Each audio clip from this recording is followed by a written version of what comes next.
So she has her own podcast, her own website, HeidiSt.John.com.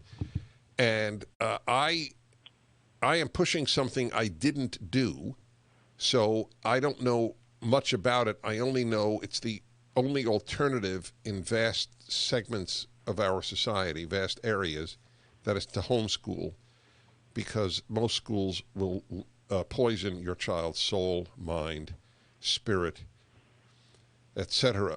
So you started, you had no intention. You wanted to send your kids to public school, correct? That's right. Yeah. And you began doing that. Okay, so I'm going to jump to the end and then go back. The bottom line, tell me, how intimidating is it to homeschool your child? I think it's as intimidating as you allow it to be, because I felt I was listening to a narrative that was basically given to me by all of the teachers and educators that I'd ever spoken to, including people in my own family who said, you need to leave that up to the professionals. You're not a trained teacher. You don't know what you're doing. And they made me feel like even at, 27 years old, I was somehow incompetent to teach basic math. What are we doing to our children when they come out of our high schools and we tell them, you are not competent enough to teach a 6-year-old basic math? So it's a lie. The premise is a lie. And once you jump into it, and I always tell parents, don't overthink it, just start doing it. And you will realize in a matter of about 2 days, oh my goodness, I have been lied to my whole life. I can do this. And that was certainly my experience. We actually started with our daughter, Sierra, who's now 27 years old. We started with her. And while my oldest daughter was still in school, I was kind of experimenting with my 6-year-old. And I realized I taught her how to read. And I remember my husband coming home from work one day, and I was like, look what we're doing.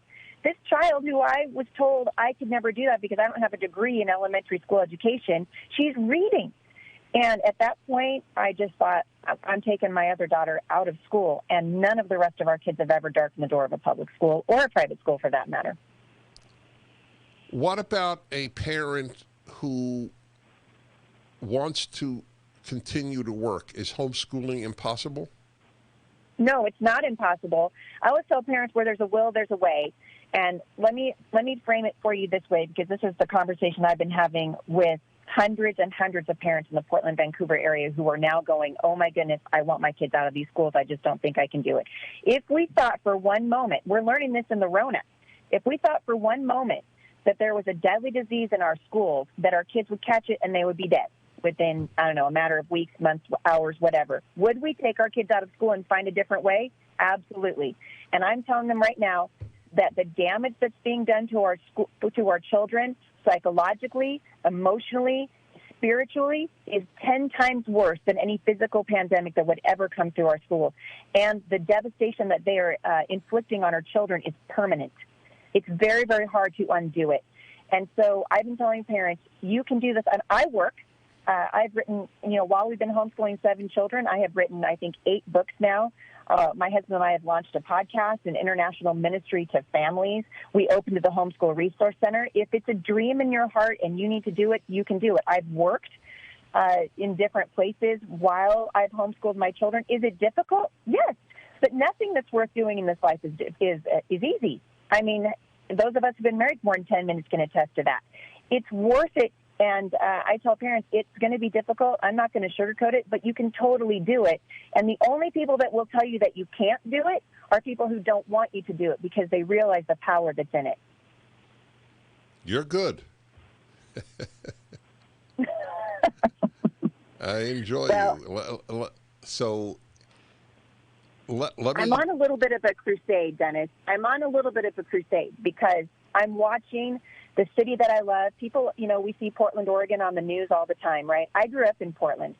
I went to school and graduated from high school in Portland. I love the city of Portland, Oregon, and I hate what the leftists are doing to it. And they're doing this largely. You see these kids out there every night burning down our cities and tearing down statues of Abraham Lincoln in the city square in Portland, Oregon. A lot of these kids are coming from these schools, and they've been indoctrinated to believe that they are on a righteous crusade. They really believe it. Every evil doctrine thinks it's righteous. Yes, That's There, exactly there right. is And they're getting none it from the that has schools. not. So that people think that they're good is as relevant as people think that they breathe. Yep. Yep. So, That's exactly right. okay, so I am on a crusade too. I want you to know I think that is a brilliant question to ask. What if there was a pandemic that struck schools? Would you take your kid out of school? Of course. So is there an intellectual pandemic? Yes. A moral pandemic? Yes. Does it make kids sick in terms of psychologically, in terms of happiness, in terms of love of country, in terms of belief that there might be something higher than them to which they are accountable? I mean, the list is endless. There is a Yep. pandemic. It's just not physical. Yep. So, Yeah, and the results will be much more far-reaching. well, look, I'm saying this because of the number of parents that I grieve with who have children who have become alienated from them and everything they hold dear because they went to things that are called schools but are actually indoctrination centers.